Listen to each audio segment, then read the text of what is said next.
Used to be, when he went there, he went to work there when he was 16 years old. And it was Christian Hired Brewing Company. It was a beer company. And then Carrie's Ice Cream Company bought the beer company and turned it into a ice cream company. And then he made Foreman, and then Metagold Ice Cream Company, which they still make Metagold ice cream, bought Carrie's Ice Cream out.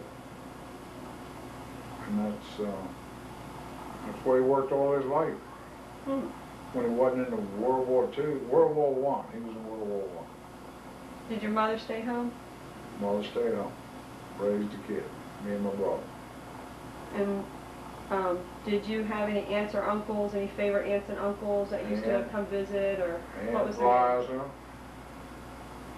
she lived in the country, on a farm, and Aunt Eva, she lived 13 D Street. I was born 13 D Street, right beside Aunt Eva. That she was married to my my mother's father's brother, and his name was Davis Crook. Tell me about your brother. When was he was younger than you? 10 years younger. And what do you know any funny stories about you and him when you were young? Can you remember anything that you two did together when y'all were young, you and Arthur? Well, it was 10 years different, so. Did you ever play jokes on him? No, not really. We only grew up together until he was 10 years old, and then my mother and father both died, and my uncle raised Arthur. Which uncle? And then I went on Uncle Bernard, my mother's brother, Bernard Crook. Yeah. Oh. When you were living at home as a child, what was your home like? Can you describe what your home was like? I was born in 13 D.C., Southeast Washington, D.C. in 1927. We lived I lived there until I was 7 years old. It was a 2-story house. It was only 12 foot wide. It was a row house. Had an iron fence around it and iron steps going up. Had a first floor, which consists of, when you walked in the house, you went in the living room, then a small dining room and a kitchen. Then you went upstairs and there was 3 bedrooms, and downstairs was a basement. And it was lit with gas light. We didn't have no electric. It was all gas light. Were you rich or poor or medium? We were medium class. And can you tell me some of your earliest memories? I remember everything. Well, tell me something that you think I we went might to like. Buchanan. I went to Buchanan School, kindergarten, and then I went to Holy Comforter Catholic School for the 1st and 2nd grade. When I was 7 years old, my father got his bonus from World War I. It was $700, and he took the $700 and bought a piece of ground and started building, and had enough money left over to build a house in Silver Hill, Maryland, and we moved to Silver Hill, Maryland. So I was born in D.C. until I was 7, but I lived from 7 the rest of my life in Maryland. Yeah. What did you look like when you were a kid, and what were you like as a child? Were you serious? Were you always getting into trouble? Were you quiet, sad? Getting into trouble, fat, and like to shoot a BB gun. Tell us a story about like you getting in the baseball thing or ice cream tasting and about what your dad used to bring home. Oh yeah, he used to bring home ice cream. He tested out on you? Is that why you were so fat as a kid? Yeah. And I loved to go to the ice cream where he made the ice cream and get the ice cream right when it come out of the machine. And that was soft before they put it in the freezer, so actually I probably ate some of the first frozen custard. because in those days they didn't have frozen custard. As soon as it come out of the machine, it was just like frozen custard. Then they went and put it in a big freezer. So everybody else got it hard. Everybody else got it hard. You got it soft. We got it soft. Did you have a nickname growing up, and how did you get it? No, Bill. Bill. Billy. How much schooling did you have? Schooling. Did you go to school up to graduate high school? I went 7th grade and then graduated high school, Strattsville High School. Do you have any memories of school you want to tell us? Any stories? Your teachers? No, Mr. Bond was my principal in high school, and I did something wrong. I don't remember what it did, and those days they paddled you. And I took a history book and put down in my pants because I knew I was going to get paddled. And when I bent over, the gym teacher, Mr. Bond was the principal, and the gym teacher was a big man. His name was Mr. Nelson. I was for my age, held my hand over the desk, my arms over the desk, and then Bond was supposed to hit me 3 times with the Board of Education, they called it. A big paddle with a bunch of holes in it. But when I bent over, they could see the outline of the history book. and they made me take it out of my pants. Oh. A beer joint. Okay, we were talking about in school, Mr. Nelson. Oh, I told Mr. Nelson one of these days I'm going to grow up and I'm going to get him for a whole town. And years later, I was in a beer joint in Clinton. And this old man walked in, and I recognized him as Mr. Nelson, the man that held me down. And I walked up to him, and I said, and then he was shriveled up, and I was big, and I said, you remember who I am? I'm Bill Sonntag, the guy you held down, and Mr. Bond whipped me, and I said, I told you I was going to get you one of these days. And he said, oh, I'm sorry. I said, don't worry about it. I said, I'm grown up now, and I said, that was the best thing ever happened. He said, oh, I'm glad you feel that way, because he said, you sure could whip me now. Oh, that's funny. Yeah. Did you work when you were a child? Did you have any jobs? Yeah. What did you do?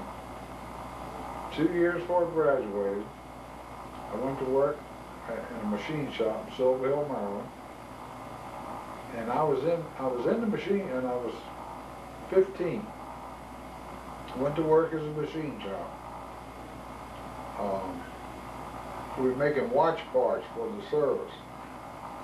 In those days, they had just invented a waterproof watch. And the only person who had it was the Army. And we made the tool to take the back off the waterproof watch. And I worked there until I graduated. In fact, I was working there,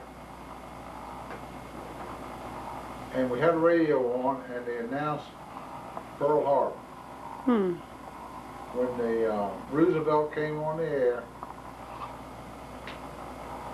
and I remember him saying, they bombed Pearl Harbor, and I've declared war on Japan, and we'll probably declare war on Germany.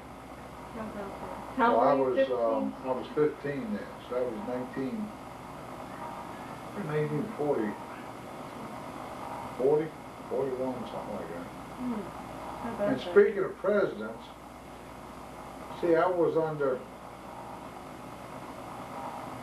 Teddy Roosevelt, Taft, Teddy Roosevelt,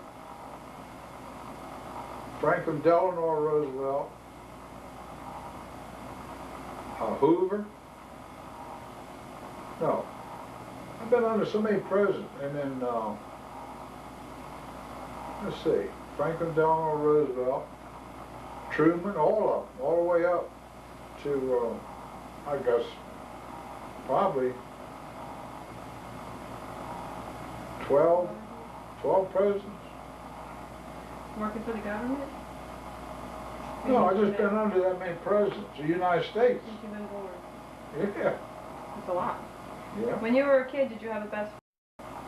What was his name, and what did y'all do together? Three good friends. Herbert Toulouse. Every morning we go up to meet Herbert Toulouse at the top of the hill where he lived, and I had to wait for him, and his mother would give him Rice Krispies with hot chocolate milk on it. That's what that boy had to eat every morning of his life. Rice Krispies and chocolate milk. Herbert Chalou, Larry Acker, he was from Akron, Ohio, and another guy named, and Benny Haven, and he's still my friend today. How about that? Yeah, I went to grade school with Benny Haven at Silver Hill. Went to Surrattsville High School with Benny Haven. And he went in the Navy and I went in the Army. And we're still friends. Yeah. Have you ever met any great people, any famous people? Do you know any famous people or great people in your life? No. Just, we had some presidents come to Smithsonian when I worked there. How about Roy Clark? Oh, Roy Clark. Yeah, is he a great person? Yeah, he's a famous person. Oh, I knew Roy Clark. We rode motorcycles together. Roy Clark and Roy Clark played, when he first started out, played a place called Home Stretch on Malden Pike.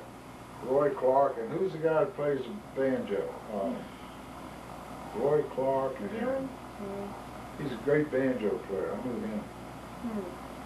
He was a pretty good guy. But that's not a famous person. Well, he is. Did you join the service? Or were you drafted? I was drafted in the Army. What was that I like? only served a year. I went to Cook and Baker School. They asked me what I wanted to be. I told them I wanted to be a truck driver, and they said, you're Cook and Baker. And the whole time I went to Cook and Baker School, I skipped all the classes. Didn't know how to cook, didn't know how to bake. And then they put me on a troop train one time, told me I had to cook for the whole troop train because I graduated from the class, and that was a big disaster. Did you make anybody sick? No. Looking back at your young manhood life, what was some of the fun times or times that stick out in your mind, you and your friends doing stuff? Me and Herbert Chalou and Larry, all of us would go down. There was a branch down from the house in Silver Hill. We lived in the woods, like, and we dammed up the creek. We had a rope, just like all kids. We swam off and dropped down in that water. And we swim in that creek every summer until we, I guess, graduated from high school. That and hunting. That and started off with a BB gun, then somebody bought me an old single barrel shotgun. That's all we did, ride the bicycle through the woods, swam in a swimming hole, and then hunted squirrels during the winter. How about when you got older, like tell us about when you were motorcycle riding with your friends, those days when you were early motorcycle riding. Anything sticks out in your mind? Yeah, wow. Well, what's the most exciting thing that you can remember, or the funniest thing? Motorcycle Maybe ride. selling the motorcycle. Tell the story about you selling the motorcycle to the guy, the motorcycle that you borrowed from you borrowed it and then you sold it to somebody. You and Long John. Oh, I did. I worked for this, I had an old motorcycle, and I went to work for a place delivering false teeth. I delivered false teeth on a motorcycle. I worked there 2 days, and it was raining, and I slipped on the streetcar track and fell down on the satchel, and all the teeth broke. And the other time you're talking about, I worked for Judd Detweiler. That was a print company, and I was delivering print. And they had a brand new motorcycle with a sidecar with a box. Put all the print in the box and run it right out and deliver it. And I took it home, took all the parts off the new one, and put it on mine. Did you get caught? Oh yeah. Did you get in trouble? I had to put parts back. What would you say has been the major accomplishment in your life? Tell us something about when you worked at Smithsonian, about some of the things that you've done that are still there today. Well, I'd have worked at Smithsonian and when I went to work at Smithsonian, I worked in the Navy Yard, and then I went to work at Smithsonian. I was there, what, 30 years? And that was fun. It wasn't work. We made parts for the whale and parts for the elephant that they mounted, and harpoons that measured the heartbeat of the whale. All kind of gun oxes they put in shotguns and shot birds over in Africa. And the reason they use a shotgun is they put bird shot on one side and a little teeny, what they call a gun ox, and then the other side you put a slug in case a big animal come out. And I enjoyed working at Smithsonian. It was. Tell us, notice, we all want to hear, anybody that sees this tape is going to want to hear the story about Mr. Smithsonian. Oh, come on. Nobody else has heard it except for me. Start at the very beginning. Tell us the whole story about Mr. Smithsonian. And I won't make you answer all these personal questions.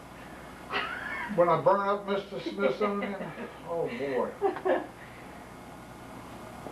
Well, I've been working at Smithsonian about 20 years, and we got this new director of the Smithsonian, and he was kind of funny, and he was obsessed with Smithson. His name wasn't Smithsonian. His name was Smithson. He was a bastard from an English nobleman over in England, and he had an affair with a chambermaid, and Smithson was born, so they sent him over to France, and he lived there all his life, and then when he died, he hated England so much that he requested his money to the Smithsonian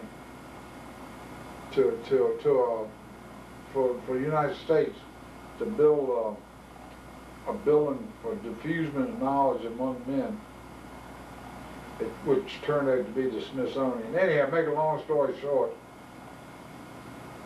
this new director or secretary of the Smithsonian thought Smithson was a girl because he was only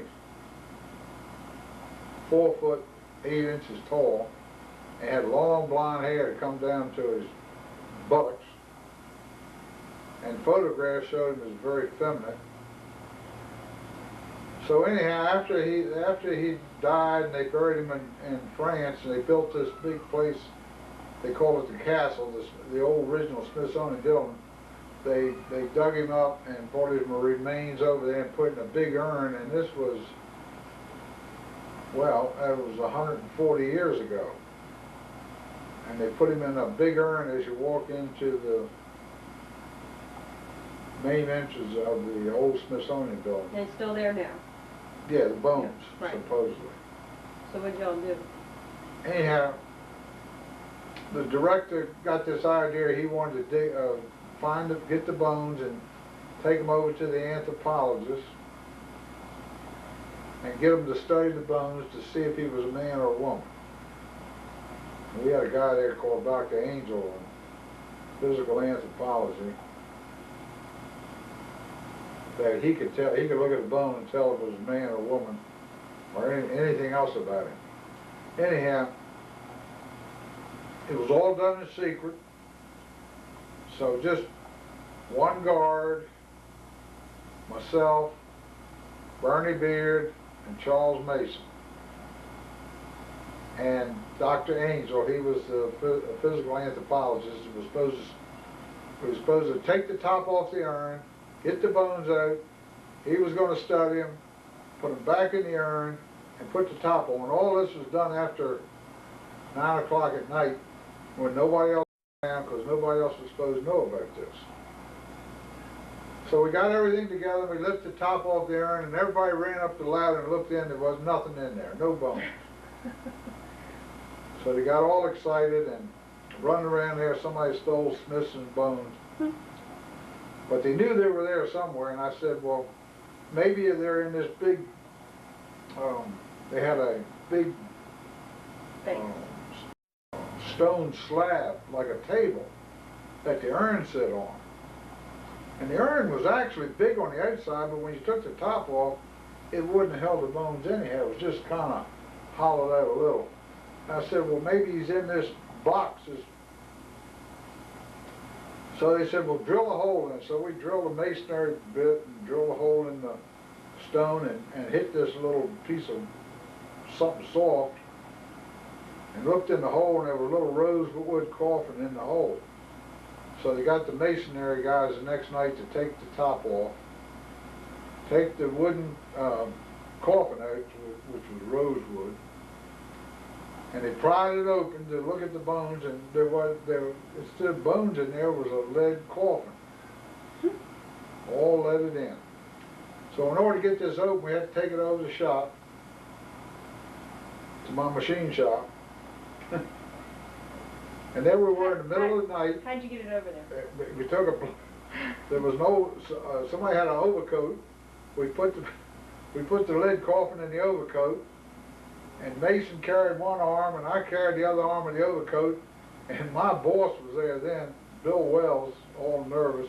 He carried it back into the overcoat, so we carried the lead coffin over to the shop at 12 o'clock at night.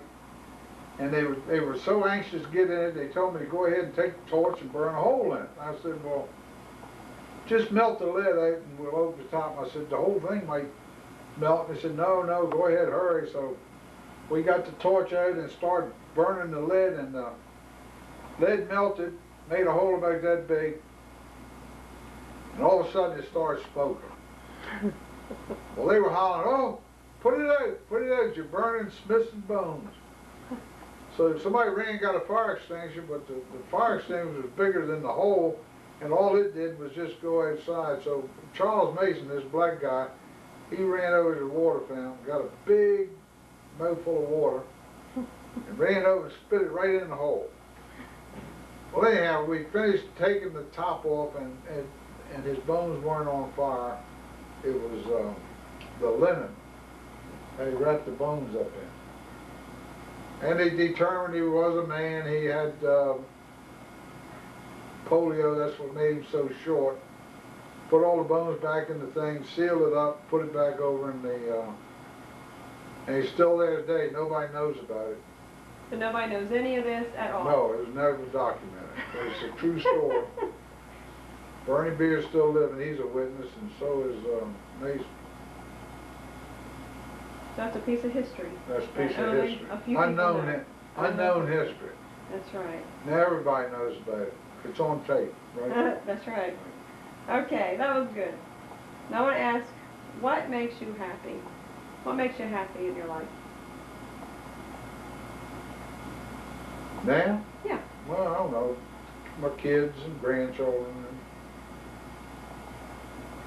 spend time with them. Going to Florida, carving, fishing.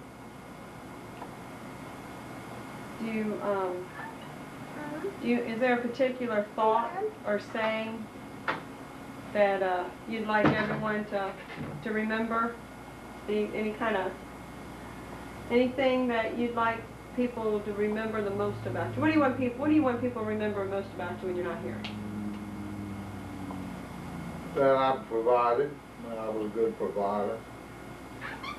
And even though I did a lot of wrong things, I'm sorry about it now, but the old story is don't do as I do as I say, or do as I do is true.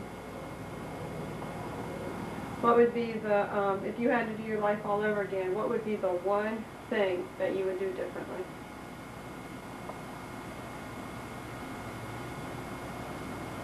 I don't. Yeah. Nothing? Everything I did, I guess, I don't know if I did anything some fights I wouldn't have got into, that I shouldn't have got into, that I wouldn't now. If you wanted to tell your grandchildren, your great-grandchildren something, anything at all, any type of thought, any your future generation, your family, what would it be? Listen to your elders. If they're Okay. telling you good stuff, listen to them. All right, and I've got one more question to ask you. Good. Oh, wait a minute, no, I forgot one. Mom said to ask you, what was a good planting hint? When you plant, what is something that you learned when you first started making a garden? That she said to ask you what was a good planting tip that you learned on planting. Don't plant in a wet garden. Is that what you were saying? Something about stomping. Yeah, I used to put all the seeds in, and I wait till the ground got wet, stuck my finger in the ground, and put a seed in, and then stuck my foot and stomped it down. Did it ever grow? No, not the first. Yeah. How'd you remember that? I don't know. She told me to ask you. Yeah, I did. Yeah, I did. And did you have any family tradition, or is there a family tradition that you'd like us to keep alive? Just keep the family going. That's the main thing. If anything that I could wish or say that I want to happen is that to keep the family, all you kids, stay together and don't argue over money or don't argue over anything amongst yourself that would cause you to not speak to each other and all that. You all got a good relationship now that your mother and I are living, so we want, the main thing is we want that to continue. And that